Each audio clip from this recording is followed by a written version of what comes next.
Истината. Истината доста скъпо струва. С дълбоки бръчки тя е по челото. От многото умора и будуване, по взирането дълго в хоризонта.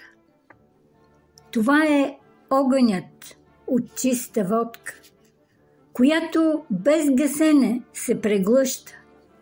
Сълзата е на майчина тревога и болката от бащината мъка. Или е телефонната слушалка, гласът без думи, който казва «Тук съм».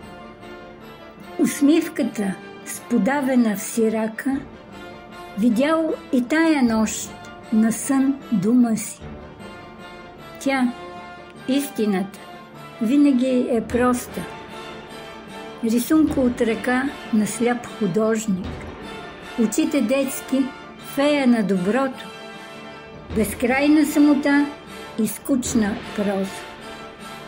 Понякога и рана е в живота, а често пъти и самата ножът, но откъм острата страна, защото да реже с другата не може.